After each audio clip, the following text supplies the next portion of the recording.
Ero kawana nyoko kitara mugi TV ka ndi one kidieny mar ariyo mar chino mar duol kamogo embaka gi wendo amodhi almen Kenwilliams Nyakomitah en commissioner mar IPOA mano duol mochung' ne ng'iyo kaka police tiyo e pacho kaendi. Ywak osebedo mang'eny ka ji wacho ni IPOA osebedo ka chungi jopiny e yo makare. Ko emomiyo kawuono wan gi commissioner mondo onyiswa ni tang'o ma gisetimo, tang'o morem. Commissioner erokamano ahinya kuom wasechegi. Erokamano ahinya. Wachaka ne Kenwilliams ni nitiere ywak moro ni IPOA yole tich. Utiyo koso yole tich? King'iyo kaka IPOA nochaki nikech jopiny emano ywak mar jopiny, kwayo mar jopiny. King'iyo article 1 mar constitution nyiso ni jo-Kenya nigi duol kendo jo-Kenya nyalo kwayo gimoro amora ma gidwaro. Kaluwore gi weche manotimore higa mar 2007 post election, nitiere ji mopogore opogore manotimo research manong'iyo ni ere kaka police nyalo tiyo maber ka nitie joma ng'iyo gi be. Koro team mopogore opogore nobiro gi different ideas. Kendo commission nobedo set mobiro gi different ideas mondo mi kaka tich mar polisi nyalo ng'i. Nyaka ne IPOA chak tich, IPOA osetimo tije mopogore opogore. To gima nyaka ing'e ni tij IPOA ng'iyo kaka polis nyalo tiyo makare kaluwore gi chik. To ng'iyo kaka polis nyalo tiyo makare kaluwore gi chik nyiso ni IPOA nigi act. Koro act ni nyiso ratiro kaka tich IPOA onego bed ni timo. Ji mang'eny kendo ji duto gikia kaka IPOA tiyo. Giparo ni IPOA seche moko en kaka ndalo moko manyocha wayudo ka jomoko go bunde Nakuru gi jo wildlife. Noyudo cases mang'eny kech gipenjo ni IPOA igo jomoko bunde, kese gi poko kao. Koro ji be ok ong'eyo ni IPOA mandate gi ginang'o, tije gi chakore kanye to rumo kanye. But ideally king'iyo kaka IPOA sabet ka wuotho gi jopiny kendo gi police, ratiro bro ng'isi ni ing'eni namba ok riambi, bro ng'isi ni IPOA nochako kama to kai kuma wantiere sani. Use yudo cases adi muse konyo. Ang'eni in gi record mari nyalo ng'emo ni giswa ni gin cases adi muse yudo to adi muse loso muchopo godo tu.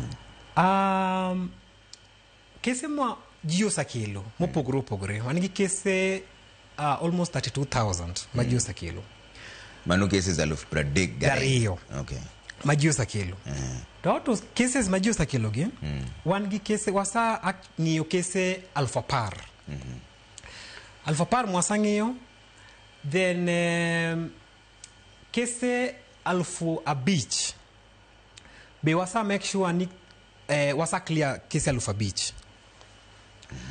Apart from that, conviction be wasa timo. To conviction mwasa timo gi nikech numbers ok nya riambo.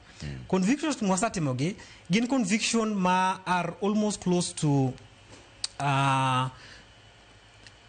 sani wan gi cases 263 mane court sani seche mowuoyo sani ni. Then conviction wasatimo are 33 which are close to police predego chiko ma mosabedo convicted. Moyudi nigi ketho. Do wacho ni magi nigi ketho. Yes. King'iyo kendo nkech kese kubiro to warifa kese gibe. Kese mabiro monego bed ni dhi ka ODPP, moko dhi kuom human rights, moko be dhi ka police, koro kese mopogore opogore. Koro out of kese mwasa receive gi, ODPP wasa refer kese madhi gana chiel. Then kese mani sani mapod under investigation, wan gi cases madhi 141.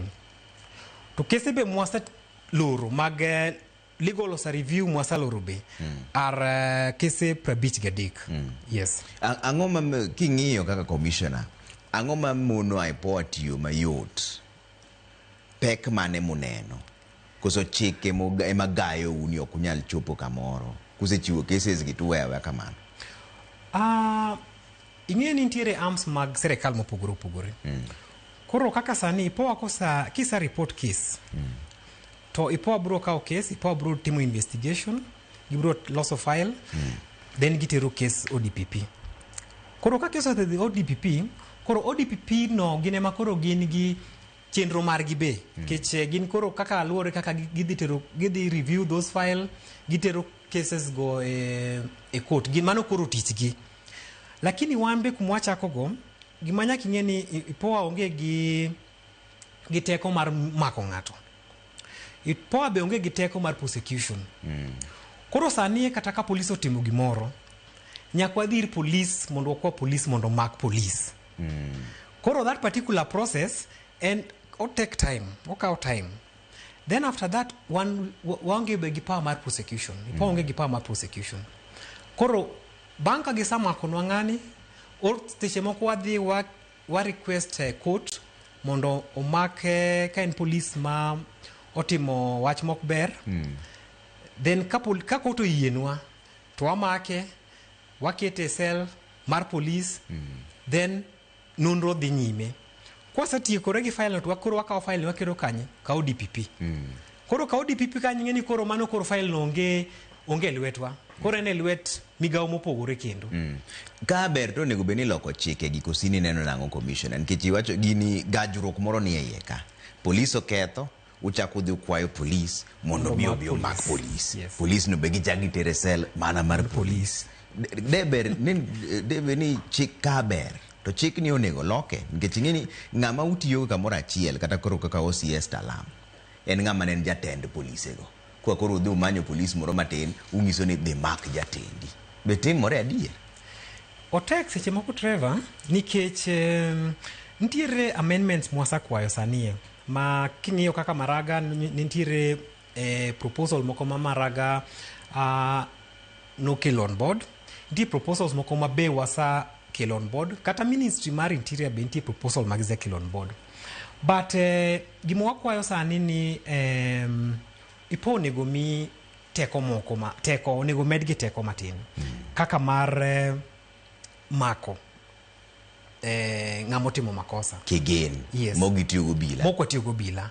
Koro ka wan gi teko mar mako ng'ato, to mano nyiso ni ka ng'ato sani polis otimo makosa moro amora, to kwa bi rito ni nyaka gimaknwa go. Wabo make, to watere kanye, watere station, to wabuke in titere station.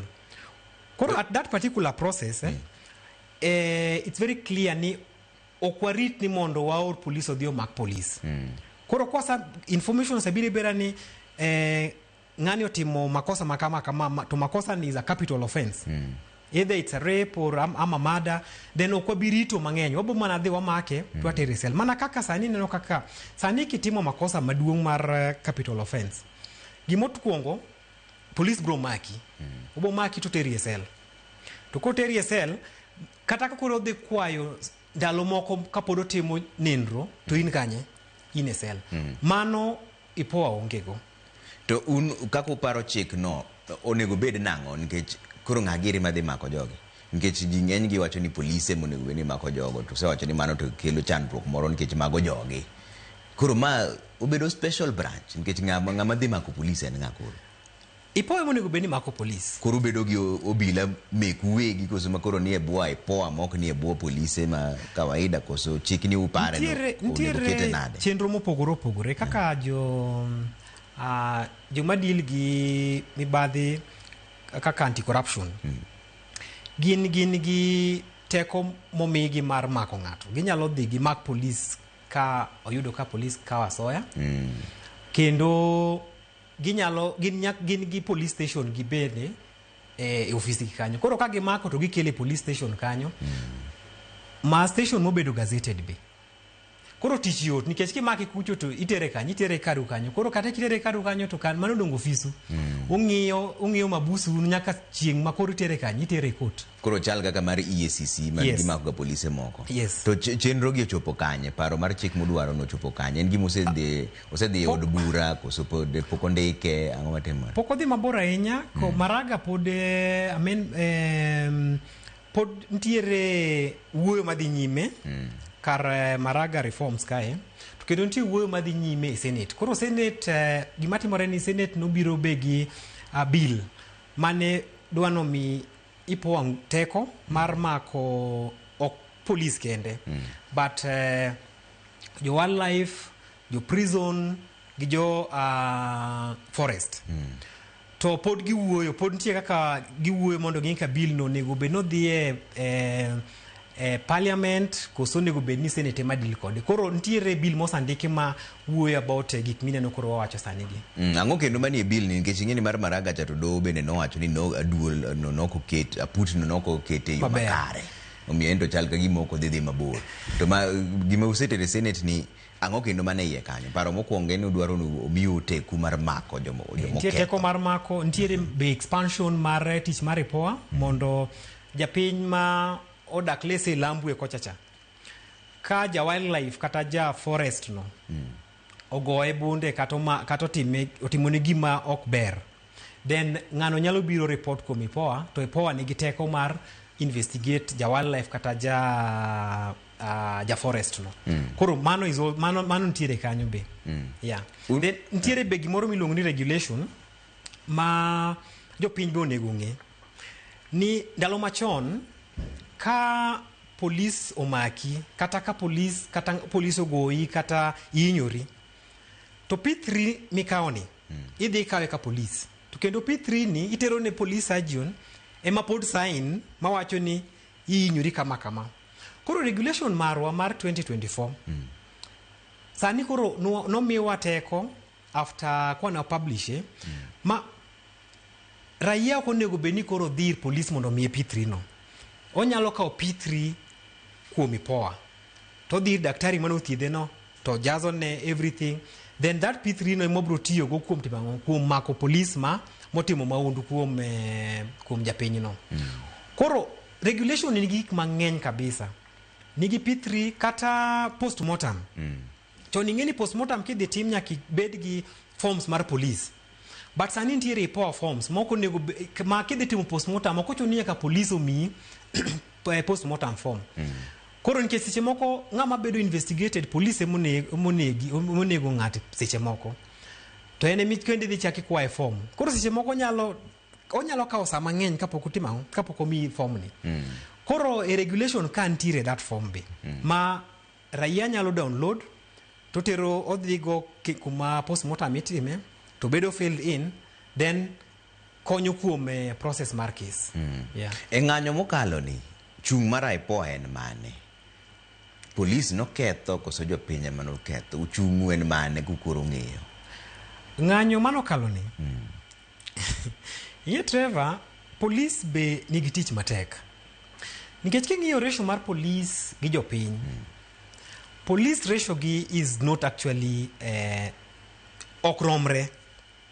Kata king'iyo jo United Nations standard, ibro yudo ka pod pokwa gik namba maromre gi ma UN dwaro. But ntiere kaka jopiny be seche moko onego ng'e ni police be dhano kaka en. Nikech police gi ka penji Trevor, police gi giya kanye? Kwa recruit police dong ok wagol gi e piny mopogore gi Kenya. Magi nyithinde wa mwagolo mana e kuma wayae. But seche magi sayo ko uniform, kineno kaka koro nyathi mathis kata ng'ama ng'ongo koro go ng'ama nigi uniform. Adiera ratiro nikech wan be wan gi chike mag piny ok oyie. Nikech ka police okoso ni maber ni onego wan gi migawo mopogore minyalo tero chandruok ni no, kendo ibiro losgi. But ka koro ikawo chike lweti ni koro igo police, ikawo chike lweti ni koro idhi ituro duka mar ng'ato, ikawo gige ng'ato, iloro yo, ing'eni mano koro ok en ng'anyo. Nikech mano koro en confusion mopogore gi ng'anyo. Nikech ng'anyo ideally en inform OCS ni kawuono wadhi timo kama wadhi ng'anjo. Then OCS koro miu police moromo mondo kuchako wuoth tu wuotho ma koro onge jok moko madonjo e kindu gi jomoko. But ka koro en ng'anyo ma is not moko bedo controlled, then yudo ka koro jo mibadhi be koro donje idiere koro kia ni ng'ama ng'anjo to ja mibadhi en ng'a koro cases manyochwa report nwa golo pressure e cases manwa yudo kuom jomano negi jomano hinyore mano raia mano hinyore kendo gi polise be mano hinyore koro ideally ne cases mopogore opogore nikech moko be osamiwa ma ji osa report ma in the process jowa matimo monitoring kata mang'iyo kaka chenro mag maandamano go timorega giloso report mondo kantiere complaints mabe jopiny nigo nikech moko be seche moko kokireport ing'eni onge kaka wanyalo ng'eyo nikech wan be ok wan polise koro kireport mosakelgo wahandle gi sani to king'eni ji ng'iyo ni IPOA osebedo ka ok ochung' motegno gi jopiny e wach seche ma koro ing'iyo ka obila chalo ka gima dwa ronyo jopiny ahinya. Aparo ni mano mana wach mar jomatin but king'iyo joma adiera mosabiro IPOA man gi chandruok mosa report case gi IPOA to kendo either case gi ni e court kata conviction osatimore to gibiro ng'isi ni adiera IPOA tiyo kendo IPOA winjowa but seche moko be jikuru wuoyo gala moro ni IPOA rach to kipenjo ng'ama wacho ni IPOA rach ipenji to in to nitie case misa report IPOA manyaka kawuono pok yudo feedback kata pok ong'isi kaka odhi to kata nitiere case kata police misa kelo IPOA to onge gima IPOA osatimo koro I think jopiny bonego ng'e ni kwa timo procedure but IPOA be seche moko on our own motion kaka koro ng'anyo ntiere no kata ka ng'ato ko report to wa pick cases wan wuon nikech wambe oro jowa e pap koro seche magi pick gino wambe wakawa our own motion but jopiny be ka ng'ato dhi nigi hinyruok ng'ato dhi gi risasi ogo e bunde odhi go ot ok onego bed ni gigi ipando onego bed no report gini kwa police mondo koro wa follow up wang'e ni to case ni en mar police koso en mar jomibadhi moko emano go ng'ato. IPOA tiyo gi yore mage mag yudo ranyisi kata evidence seche makoro gimoro omako mach nikech ndalo moko bana juma mokadho ka nwaneno ka polise moko wacho ni gin ne ogioro police mora mora manigi bunde manyalo nego ng'ato to ng'ato to waneno ka TV omako kingo ng'ato risasi un kaka IPOA utiyo gi ranyisi mane evidence mane mutiyo go gima uneno gi wang'u koso gima police owacho nikech police gisamoro riambo ing'eyo IPOA ka koro watimo investigation investigation en chenro en process stage mokwongo nyaka stage mogik to seche moko inyalo neno gimoro ni donge ng'ani waneno ko go bunde kae ma case mayot ang'ama moni kawo ng'ani tere court ing'eni e kend ranyisi kata process mowacho ni nitiere statement recording ng'ato biro ndiko statement kaka gimoro ne chalo donge then ka en gima omako bunde nitiere ballistic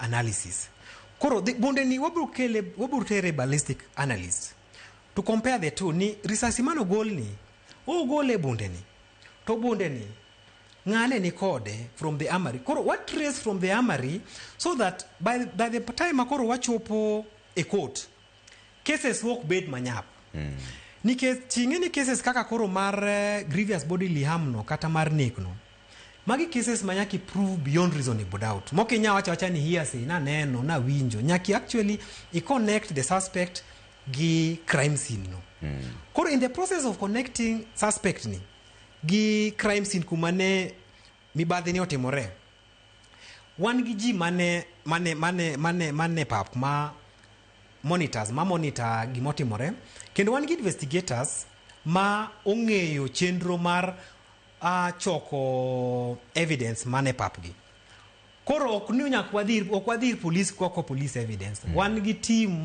mane tich gi kendo bang' timo gima gisatime field no to gikelo gigi then bedo analyzed in laboratory we marwa be ma is not very big but at least wanyalo analyze achiel ariyo adek then bang' mano ka gik moko gik ma ng'eny moko wanyalo analyze then what we do now what the other government agencies kwa support be to dong mai kama ng'ikruok nitiere nikech awuoye case mar Rex Masai mancho aneno ka ni e doho kama nanyocha ka police no mokwongo nokoni en mana noken ji oneno ka TV omake wang' jowi omake ni mato en to tamore ni mano ken.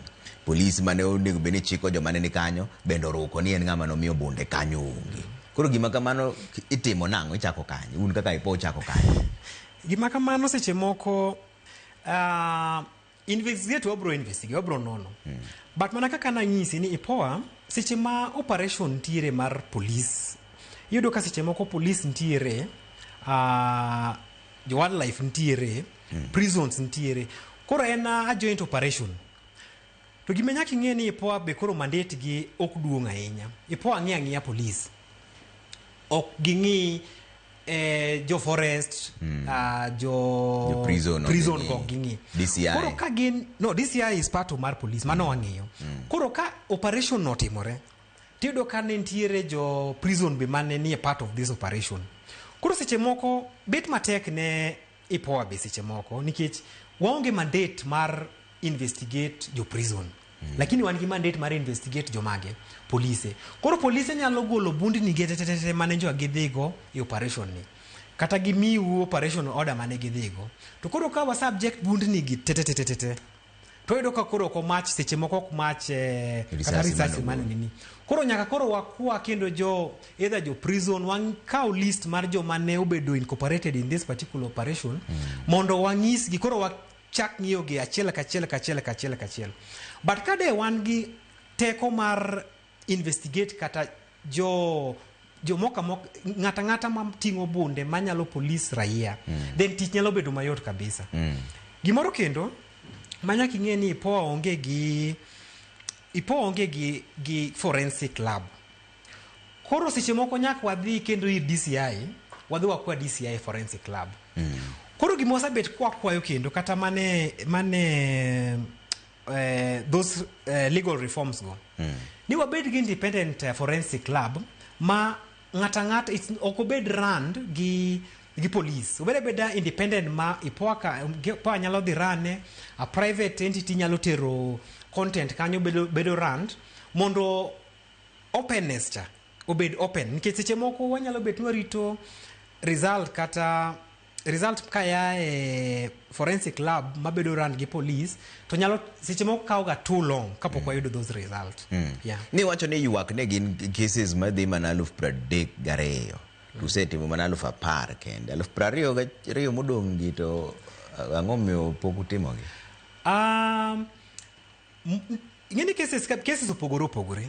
Koro nitie cases mabiro mar kobiro seche moko wa refer cases gi kuom ntiere internal affairs mar police be.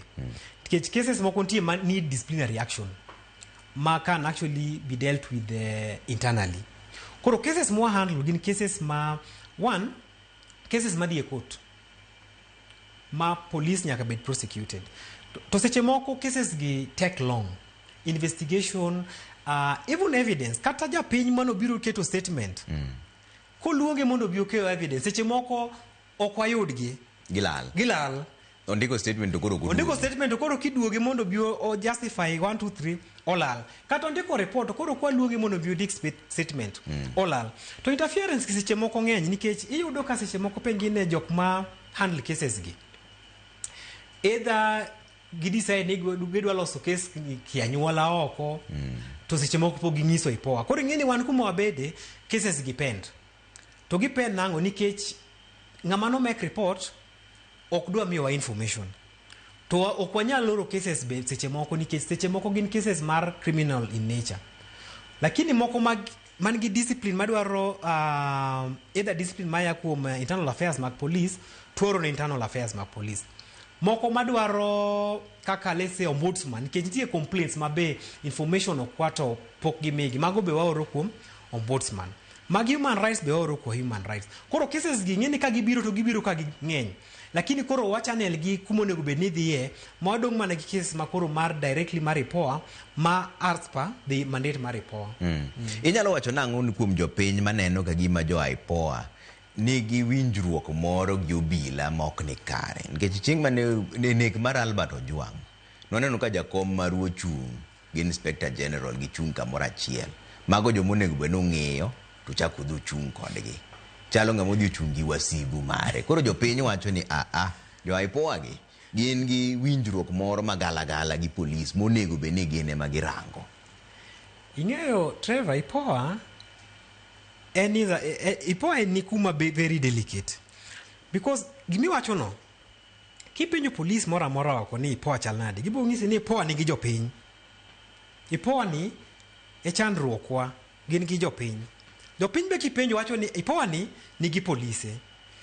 Koro mokwongo kaka jakombwa ne nochunge ni apani nyocho biro mo bet clear mo wacho gima nochung kanyo.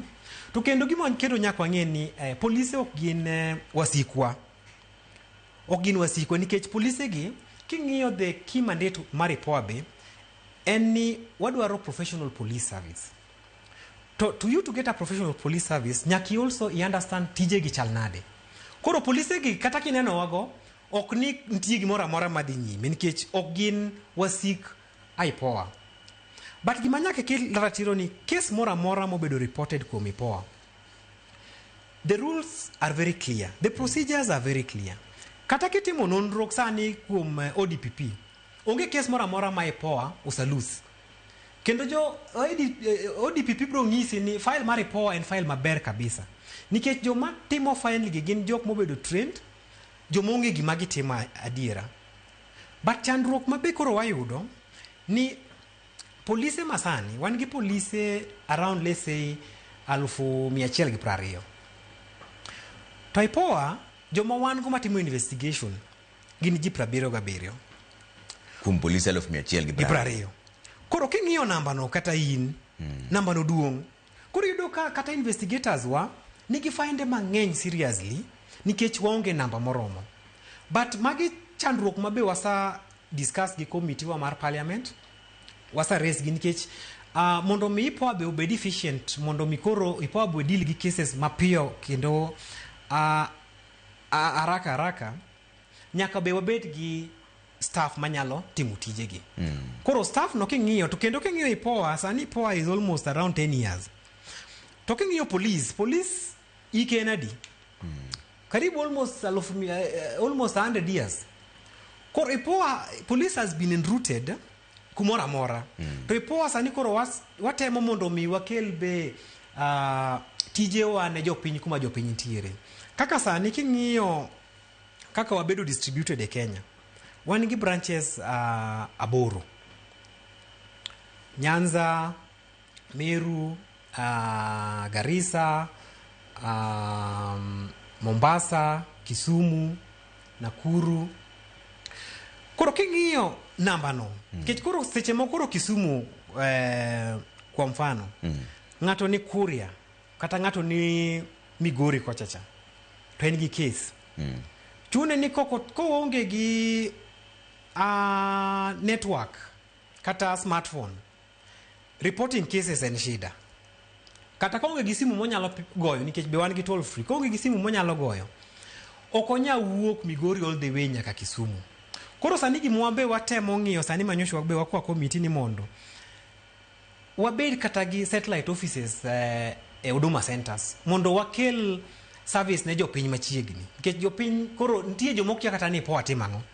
To ng'ene kwa kelo ne service jopiny machiegni to bro bet mayot kabisa nikech wanyalo explain tich mwatimo, kata jopiny nyalo kelo chandruok magin go to wa solve gi within a short time without actually kagir wuotho mabor kagibiro manyo services. Samoro ang'awa mono IPOA kweda ayanga kakoro gimoro dhi marach kaka noneno ka police ogoyo kijana miluongo ni Boniface Kariuki ogoyo gage bonde ka jitende neno kama ang'ama mono IPOA wuko kaka to kweda ayanga ni maendi gimodagi kendo IPOA dhi kawo jogi tiro mbele. Trevor malegi mwabetu kwa se man let's go kingiga press statement wa anytime mantiere incident mora mora wagolo press statement wa wacho ni ma is magi mokone okwaye kendo investigation osechakore. King'iyo our pages mar either Facebook kata Twitter, anytime ma incident moro wuok, including mar incident manyocho timore no, nyoch wakwedo timbe go ayanga ni ma ok tim mober kendo wangiso jopiny ni wasakawo case ni kendo wa investigate case ni. Kendo ka japiny ni gi penjo mora mora to nyalo go simu onyalo penjo ni case ni ogik kanye sani kata ko ken case mari sani nyochwe Boniface Kariuki koro noduogo tho e hospital. Ang'o mutimo mondo mi polise moko ma tiyo gi bunde marachgi kik yud yo moro ma ginyalo wuok godo e chik, nikech mago mako owetegi kata mana sani joma ncho goyo Boniface gi bunde chalo ka gima dwani koro wacho ni koro otimne investigation mopogore gi mada monego beni timo.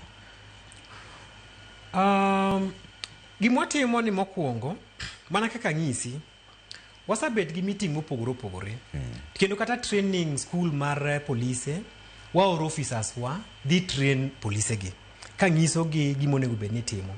To polise mang'eny ong'e tijegi,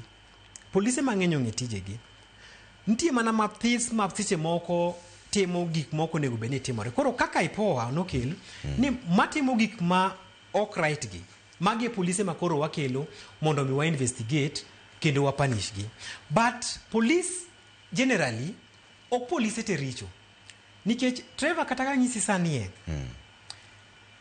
kumora mora ma entiere like kata incident manyocho timore manyocho police station moko be owang' yudo ka jopiny kata 12 hours poko kalo to jopiny osachako ywak kendo ni wadwaro polise kae.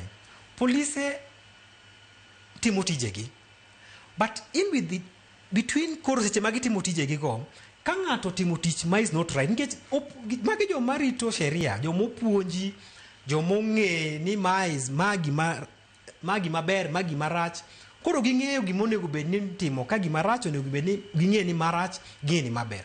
Koro anytime ma polisi otimo gima rach to kwadwa ni waweye mondo kendo oketh nying polisi matimo gik mabecho nikech nitie polisi matimo gik mabecho. I believe kata ka kuma untiere un gi polisi marito kae to gitimo tich maber. Koro matimo tich maber wango go problem, lakini police ma ok tim tich maber then mane police mo waketo wa make sure ni mondo wakete through doho mondo obed kuma jok ma mibadhi bibede. Puonjruok mane museyudo bang' ng'anyo mosebedo katimore yor machiegni yang'o makoro nyaka lokre kun kaka kung'iya IPOA mondo mi utiye yo makare yo maler ma jopiny bende oyiego to gi ng'anyo museneno ka chakore ncho chakore ken ng'anyo mayot ma obe onge man gi kwe bang'e chal ka gima joma undu chako donje iye kanyo koro tho bende chako wuoke to jopiny to wacho ni ng'anyo no pod bro dhi mbele. Puonjruok mane museyudo mukoni koro nyaka walok yore mwatimo godo nonro marwa. Koro kwang'iyo gima IPOA timo, one IPOA koro be engage public advocacy. Koro wang'iso jopiny be ni right ni en kama but right ni kiki iket right ni of affect right mar ng'ato. Mana chiel. Mar ariyo, public order management en gima wasa propose kata ne polise mondo gi kaka ginyalo deal gi jopiny in terms of maonge ywak moro mowuok kantiere ng'anjo. Koro ntiere gik wasa propose ne polise be ma deal gi public order management ma we are very sure kata king'iyo IPOA sanie kata ng'iyo polise ineno ka ntiere pogruok ok inyal compare polise kaka nitiere chon gi kaka polise nitiere sani. Kata king'iyo seche moko imagine polise seche moko yudo ka polise ogo kendo wiye chwe remo to ting'o bunde. Polise ni ka den polise marach do timo ang'o gi bunde ni? Mano nyiso ni polise ni ong'eyo gimonego bed notimo. To seche moko jopiny be seche moko dhi ahinya nikech kisago polise to en gi bunde. Nitiere gik moko ariyo. Achiel, bunde polise inyalo kawe gi jamaundu moro to dhi timogo masira moro kumoro kendo. Koro gimwasang'iyo ahinya ni achiel wadil gi bejo miluongo ni ngao. Mondo ngao seche ma gin gi meeting gi jopiny gimbe ginyis jopiny kaka ng'anyo itimo ma ok oketho gir ng'ato nikech ok ji te ng'anyo. To ng'anyo ni ok onego bed ni koro dhi ketho dukana. Nikech an seche moko kadwa ng'anyo to in seche moko idwa ng'anyo to ng'ato ka ng'ato nigi right nikech wan te wan jo Kenya. Koro gimwatemo timo ni watemo timo a lot of advocacy to kendo kata school kuma polise ntiere watemo be paro negi kaka gimonego bed ni gitimo. To kata standing operation procedure gi be is very clear. Ging'eyo kaka onego bed wadil gi this situation. Koro gin gima ging'eyo nikech gin jomosomo, polise ok jomofuwo. Polise gin jomosomo. Okay. Yeah. Commissioner, wach mogik miwewago. Wach midwa ni jopiny owinji, wach mogik kaka rwatiego. Aparo ni gima nyalo nyiso jopiny ni IPOA oyaw dho rangaji oyaw. Seche ma jopiny nigi kwayo kata nigi chandruok moro amora, onego bed ni gibiro gi report cases gi. Kik jopiny luor ni ka report case tang'a bro timore. Nikech wasaketo wan gi a lot of arrangement gi even witness protection. Wasayudo joma miyowa cases, to cases gi ka wayudo ni en ng'ama vulnerable to wateri witness protection. Koro ok obed exposed ahinya. But gima kwa jopiny nigi report cases kik giluor ka nitiere case moro amora ma police otimo. To kendo ka police otimo gima ber, be gi report. Erokamano. Mano Commissioner Kenwilliams Nyakomitah, en Commissioner mar IPOA, mano duol mang'iyo kaka police tiyo, sejichanyiswa chenro magin godo gi gima gisetimo kuonde te. Wadwoko nwero kamano kuom keto Ramogi TV kaendi, mane kama olore chenro moro mar duol. Bang'e saa adek to George Bati, Daddy Cool bro biro ka, anto kaka pile nyinga Trevor Ombija. Janding Opanga, Jonyakach, Dendo Nombija Taya, Nyakwar Guok, Ocha Pesa. Onere bang'e. Commissioner, erokamano.